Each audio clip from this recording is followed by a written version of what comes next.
नमस्कार दोस्तों, hope all is good. दोस्तों, आज मैं एक बहुत ही महत्वपूर्ण विषय पर चर्चा करने जा रही हूँ। क्या है वो विषय? वो विषय है एनलाइटेनमेंट, मीन्स ज्ञानोदय, प्रबोधन, सेल्फ अवेकनिंग। सेल्फ अवेकनिंग किससे होती है? अंडरस्टैंडिंग होती है जब हम अपने आप को समझते हैं, मतलब हम क्या कर रहे हैं, हमें खुद का ज्ञान हो, तभी हम आध्यात्मिक रास्ते पर अग्रसर होते हुए सफलता पा सकते हैं। दोस्तों, सेल्फ अवेकनिंग के लिए हमें कर्ता से दृष्टा के स्थान पर खड़ा होना पड़ता है। जनरली हम कोई भी गलती करते हैं तो उसको एक्सेप्ट नहीं कर पाते, और हमें अगर इस रास्ते पर अग्रसर होना है तो हमें क्या होगा?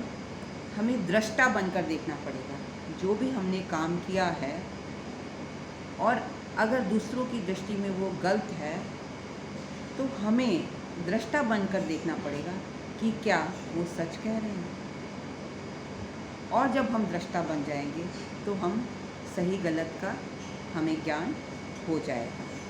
तो सबसे पहले तो ये है कि हम हमारे बुरे कर्म, बैड कर्मास कब बर्न होते हैं, कब एग्जॉस्ट होते हैं? जब हम में एक्सेप्टेंस आती है, इर्रेस्पेक्टिव ऑफ द फैक्ट कि वो गलती किसकी है। अगर मेरी गलती है तो मुझे उसको एक्सेप्ट करना पड़ेगा, तभी मेरे बुरे कर्म बर्न होंगे। और अगर हमने कोई गलती की है और उसको एक्सेप्ट कर लिया तो क्या होगा?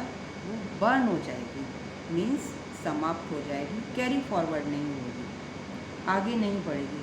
अन्यथा हम गलती कर कर आगे बढ़ जाते हैं तो क्या होता है? हमारे कर्मास बढ़ते चले जाते हैं। तो सबसे पहला नियम कि अगर आप गलती करें तो उसको एक्सेप्ट करना सीखें। आपने देखा होगा कि जब लोग इस आध्यात्मिक रास्ते पर चलते हैं तो जब तक नियम का सहारा लेते हैं।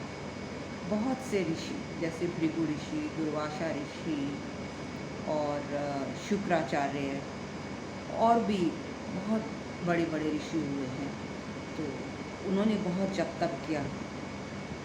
लॉर्ड बुद्धा को तो एनलाइटनमेंट मिली ही एक पेड़ के नीचे थी।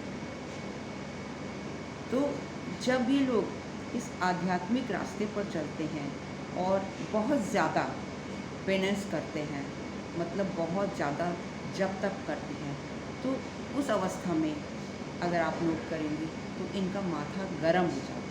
और अगर माथा गर्म आप देखेंगे, टच करके भी देखेंगे तो आपको पता लगेगा कि इनका माथा गर्म होता है। और जब माथा गर्म कब होता है? जब आपको क्रोध आता है। जैसे कि दुर्वासा ऋषि बहुत तप करते थे, जप करते थे, लेकिन वो क्रोध को जीत नहीं पाए थे। तो यहाँ पर हमें क्या करना है? जप तप करते हुए क्रोध को जीतना है। और जब हम क्रोध को जीतने की कोशिश कर रहे हैं तो हमें अपने बैड कर्मास को छोड़ते जाना है और एक्सेप्ट करते जाना है। जब हम अपने जो बुरे कर्म हैं उनको एक्सेप्ट कर रहे हैं, छोड़ते जा रहे हैं, तो क्रोध भी छूटता चला जाएगा।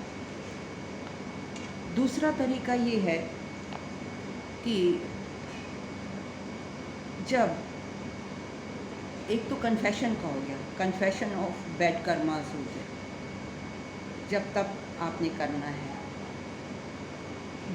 दूसरा रास्ता है कि जो हम बोलते हैं, जो हमारी जिब्या है, और जब हम बोलते हैं तो और क्रोध करते हैं तो ये अग्नि, फायर जो है, fire plays a very important role in our life. तो ये शब्दों को जला देती है। और जब जलाती है तभी क्रोध पैदा होता है। तो इन्हीं शब्दों के द्वारा आप इंसान को जीत भी सकते हो और इंसान से हार भी सकते हो। तो ऐसे शब्दों का प्रयोग नहीं करना है, जिह्वा से ऐसे शब्द नहीं निकालने हैं जो जिसमें फायर आ जाए।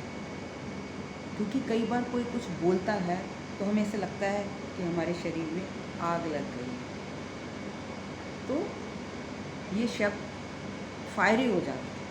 तो इसलिए इस फायर को जिह्वा से जो शब्द निकल रहे हैं, इस फायर को हमने समाप्त करना है। And the last one is, इससे भी हमारी बैड कर्मास जो हैं डिस्ट्रॉय होते हैं।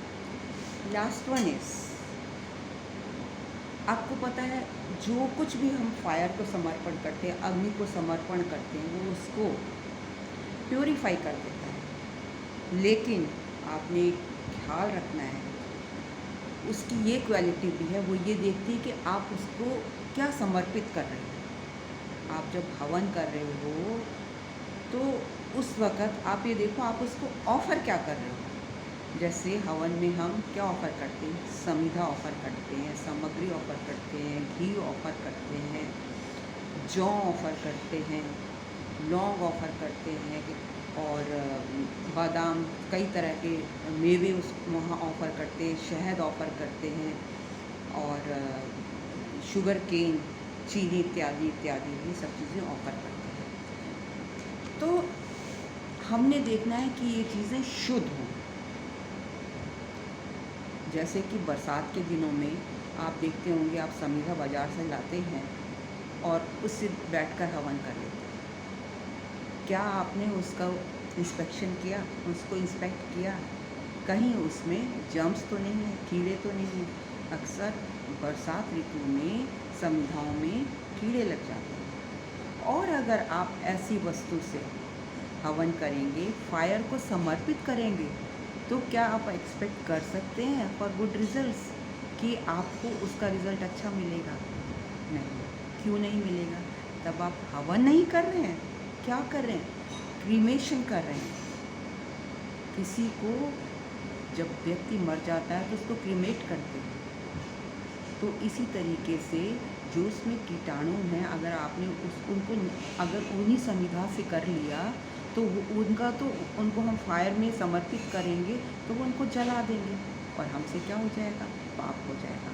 तो इस चीज़ का बहुत ध्यान रखना है कि जो कुछ भी आप फायर को समर्पित कर रहे हो वो शुद्ध हो, अच्छी क्वालिटी की हो, दोष रहित हो, तभी आप उसका अच्छा रिज़ल्ट पा सकते हैं। अब मैंने कहा कि उसके अंदर हम गन्ने के छोटे छोटे पीसेस भी कई लोग उसमें समर्पित करते हैं। क्यों करते हैं? क्योंकि जो शुगर केन है वो हाथी को बहुत पसंद है और उनके देवता कौन हैं? गणेश जी। इसका मतलब हम जो उसमें समर्पित कर रहे हैं वो गणेश जी को समर्पित कर रहे हैं। अगर हम शुगर केन डाल रहे हैं और उस शुगर केन उससे क्या होता है? उससे आपके जीवन में रस भरता है। अगर आप वैसे भी केले के पेड़ की पूजा करो, जीवन में रस लाना है तो केले के पेड़ की पूजा करो और आप हवन कर रहे हैं, हवन सामग्री में से ऐड करेंगे तो धन, दौलत, वेल्थ, बुद्धि आपको सब मिलेगी।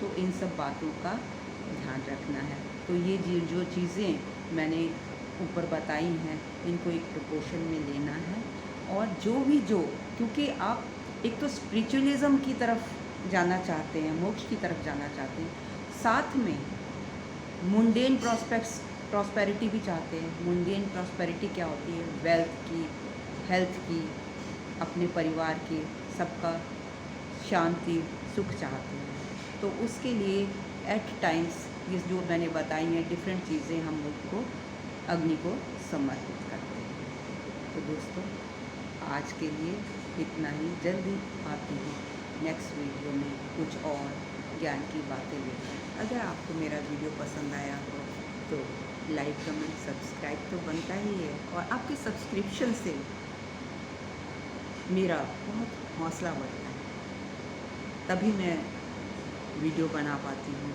अगर आप लोगों का समर्थन ना हो, आपका सपोर्ट ना हो, तो मैं कुछ भी नहीं। तो आज के लिए इतना ही। धन्यवाद for listening me so much.